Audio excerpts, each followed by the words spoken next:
खिलाफ जो लोग हैं उनको जेल में डाल देना। दूसरी बात है, आप कितना पैसे का प्रयोग करते हो, कितना पैसा यूज़ करते हो, कितना लगाते हो, उसके ऊपर किस तरह की कोई इंक्वायरी नहीं, कोई सवाल नहीं। तो अगर इस तरह से कोई सरकार बनाता है बार बार, तो ये कोई बड़ी बात नहीं है। जिस तरीके से बांग्लादेश में चल रहा था, बेशक शेख हसीना बहुत अच्छी सरकार चला रही थी, लेकिन ये साफ था कि उन्होंने किस तरीके से विपक्ष के लोगों को बिल्कुल कुछ करने नहीं दिया, जेल में डाल दिया, सब कुछ कर दिया। सवाल मेरा है कि कहीं ना कहीं तो वही हो रहा है।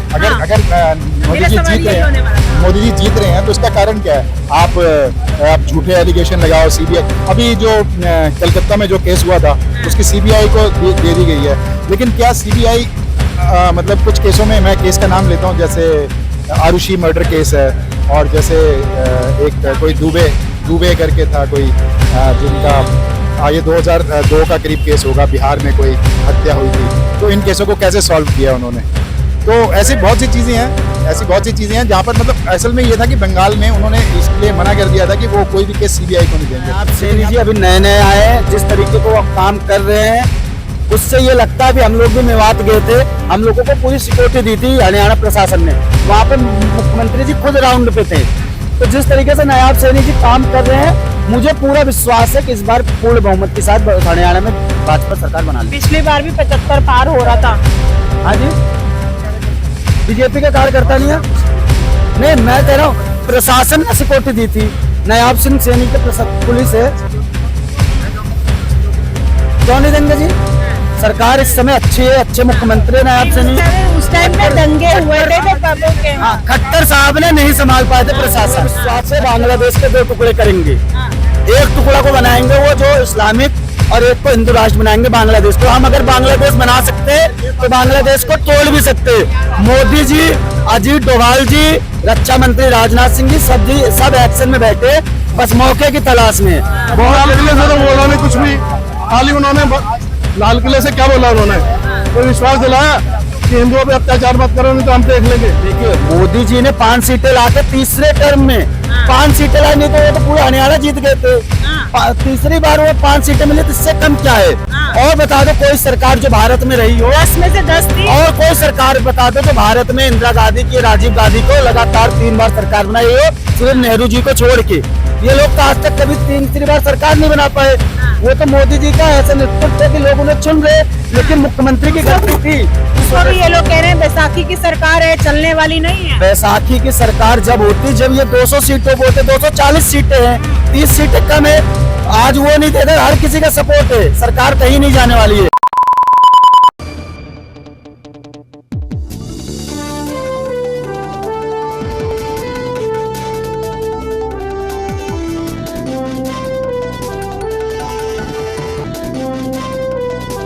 सवाल ये है कि जो हरियाणा विधानसभा चुनाव होने वाले हैं, तारीखों का ऐलान हो गया है, तो क्या लग रहा है जिस तरीके से लोकसभा चुनाव में हाफ हो गई बीजेपी, पिछली बार इन लोगों ने 75 पार का नारा लगाया था और इन्हें गठबंधन की जरूरत पड़ गई सरकार बनाने के लिए, तो क्या लग रहा है कांग्रेस लगातार उनसे हिसाब मांग रही है 10 साल का? देखिए, आप अभी हरियाणा की बात कर रहे थे, फिर आप सीधा देश पे आ गए। मैं हरियाणा की बात कर रही हूँ। हरियाणा की बात करोगे तो हरियाणा की बात कर लेते हैं। आपने कहा कि सीटें हाफ हो गई। देखिए, सीटें हाफ नहीं हुई है। अगर पूरे लोकसभा की बात करोगे तो अभी सरकार जो बीजेपी की सीटें 240 है, और आपको भी मालूम होना चाहिए जितने विपक्ष के पार्टियां हैं उन सबको मिला के भी ये 240 नहीं ला पाए। मैं हरियाणा की बात कर रही हूँ। 10 में से 5 सीटें बीजेपी की आई है, 5 हरियाणा में इसलिए सीटें कम हुई है क्योंकि बीजेपी ने वहां पे, जैसे हमारे भाई गए थे नूह मेवात में जलाभिषेक करने, जब जलाभिषेक करने गए तो वहाँ की जो प्रशासन थी, पुलिस थी मेवात की, उन्होंने कोई सिक्योरिटी हमें दे नहीं पाई थी। वहाँ पे हिंदुओं के साथ जिस तरीके से मारपीट किया मेवातियों ने, जिस तरीके से उन पर हमला किया, प्रशासन फेल था। प्रशासन घुटने टेक दिया मेवातियों के सामने, कोई कार्रवाई नहीं हुई। उसके बाद खट्टर साहब को सबको पता था, जानते हैं, खट्टर साहब ने वहाँ पे डैमेज कर दिया था। बीजेपी साहब ने डैमेज कर दिया, नायाब सैनी मुख्यमंत्री बन गए। तो क्या लग रहा है मुख्यमंत्री साहब का ये जो है छवि अच्छी है कि वो अब सीटें निकाल पाएंगे 90 विधानसभा? नायाब सैनी जी अभी नए नए आए हैं, जिस तरीके को वो काम कर रहे हैं उससे ये लगता है। भी हम लोग भी मेवात गए थे, हम लोगों को पूरी सिक्योरिटी दी थी हरियाणा प्रशासन ने, वहाँ पे मुख्यमंत्री जी खुद राउंड पे थे। तो जिस तरीके से नायाब सैनी जी काम कर रहे हैं, मुझे पूरा विश्वास है कि इस बार पूर्ण बहुमत के साथ हरियाणा में भाजपा सरकार बना लेगी। पिछली बार भी 75 पार हो रहा था। हाँ जी, बीजेपी का कार्यकर्ता नहीं है। नहीं, मैं कह रहा हूँ प्रशासन ने सिक्योरिटी दी थी। नायाब सिंह सैनी के पुलिस है, क्यों नहीं देंगे जी? सरकार इस समय अच्छी है, अच्छे मुख्यमंत्री नायाब सैनी। उस टाइम पे दंगे हुए थे तो बाबू के हाँ, खट्टर साहब ने नहीं संभाल पाए थे प्रशासन। खट्टर साहब से नहीं संभला प्रशासन, लेकिन जो अभी मौजूदा तभी उन्हें लोकसभा में लाया गया। हाँ, इसलिए उनको लोकसभा में लाया गया। उन्होंने सरकार नहीं चला पाई जिस तरीके से उनको। नहीं, मैं जो बोल रहा हूँ बात को आप लोग घुमाओ मत। नायाब सिंह सैनी बहुत अच्छा काम कर रहे हैं, जिस तरीके का काम कर रहे हैं। क्या काम किया नायाब सैनी ने? जब से मुख्यमंत्री पद संभाला है तब से उन्होंने क्या काम किया? सबसे बड़ा काम उनका ये हुआ है कि जितने भी सरकारी योजनाएं थे वो आपको घर बैठे मिलेंगे। आपको जाकर सरकारी दफ्तरों का चक्कर नहीं काटना है। योजनाएं बता दो। योजनाएं जैसे आप देख लो, आवास योजना हो गया, एलपीजी गैस कनेक्शन हो गया, या महिलाओं को जो राशन मिल रहा है डोर स्टेप पे डिलीवरी दे रहे हैं नायाब सिंह सैनी। और जो हमारे बहुत सी चीजें भारत सरकार की योजनाएं, उन्होंने होम डिलीवरी तक की। सड़कें देख लो जिस तरीके से बनवा रहे हैं हरियाणा में। आप यहाँ से फरीदाबाद से जाओ हरियाणा में, आपको 4 लेन की सड़कें मिलेंगी। यही हुड्डा साहब की थी। हुड्डा साहब ने जो हुड्डा साहब थे, उन्होंने भ्रष्टाचार किया, उन्होंने हरियाणा को लूटा। अभी हुड्डा साहब का बयान मैंने सुना कि हम होते बहुमत में तो हम विनेश फोगाट को राज्यसभा में भेज देते। तो वही जो उनके चाचा थे महावीर फोगाट, उन्होंने कहा ये तो झूठ बोल रहा है हुड्डा। हुड्डा से बड़ा झूठा कौन है? इसने ना कोई हमें कोई फायदा दिया आज तक, ना कोई राज्यसभा भेजेगा, चाहे इसके पास सीटें हो ना हो। ये राजनीति कर रहा है, राजनीति रोटियां सेक रहा है। महावीर उनके चाचा विनेश फोगाट को उन्होंने खुद कहा कि हुड्डा सबसे बड़ा झूठा है, और जो उसका लड़का है वो उससे भी बड़ा झूठा है। ये क्या करेंगे? तो जब जो किसान है वहाँ के हरियाणा के, हुड्डा साहब को कहीं ना कहीं लोकसभा चुनाव में जनता ने स्वीकारा है ना? को नहीं स्वीकारा। देखो, विपक्ष का जो जनता है हरियाणा के, उनके पास कोई ऑप्शन नहीं बचा कि ये खट्टर की जगह किसको वोट दे।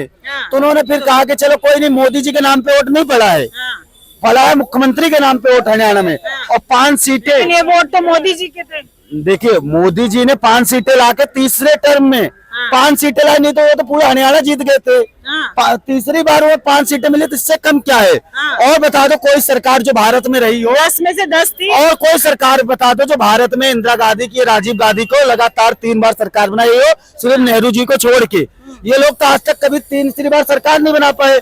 वो तो मोदी जी का ऐसा नेतृत्व है कि लोग उन्हें चुन रहे, लेकिन मुख्यमंत्री की गलती थी। उसको भी ये लोग कह रहे हैं बैसाखी की सरकार है, चलने वाली नहीं है। बैसाखी की सरकार जब होती, जब ये 200 सीटों बोलते, 240 सीटें हैं, 30 सीटें कम है। आज वो नहीं दे रहे, हर किसी का सपोर्ट है, सरकार कहीं नहीं जाने वाली है। और हाँ, एक चीज कहना चाहूंगा, राहुल गांधी में जी लगा रहा हूँ। राहुल गांधी जो जया है, कौन सी बांग्लादेश की लेफ्ट विंग की है, जया बच्चन नहीं, लेफ्ट विंग की जो बांग्लादेश की नेता है, क्या नाम है, कुछ है उसका नाम, शेख हसीना प्रधानमंत्री नहीं, जो उनके ओपोजिशन थी, जिया हक था उनका, क्या नाम था? हाँ, खालिदा जिया। उनके लड़के से राहुल गांधी जी ने मीटिंग की थी 2 हफ्ते पहले ही लंदन में। और जो ये नए यूसुफ साहब बने हैं वहाँ के प्रधानमंत्री, उनसे मुलाकात हुई। तो राहुल गांधी जी की पहले से साजिश थी कि बांग्लादेश में सरकार गिराना है, और यही साजिश वो भारत में रच रहे हैं। राहुल गांधी करवा रहे हैं बांग्लादेश में दंगे वगैरह। बिल्कुल, मतलब सरकार से भी ज्यादा मजबूत है। इसका मतलब ये सरकार फेल है ना, राहुल गांधी कुछ भी करा सकता है।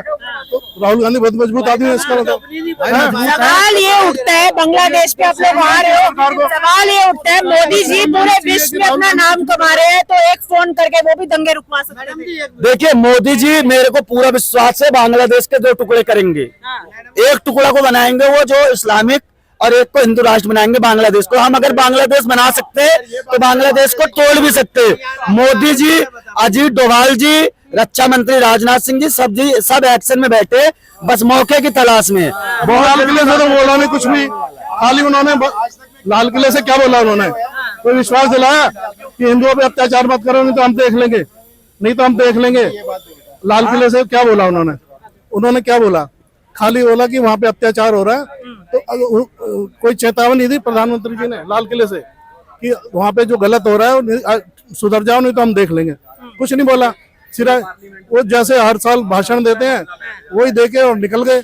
48-90 मिनट 98 मिनट क्या बोला है?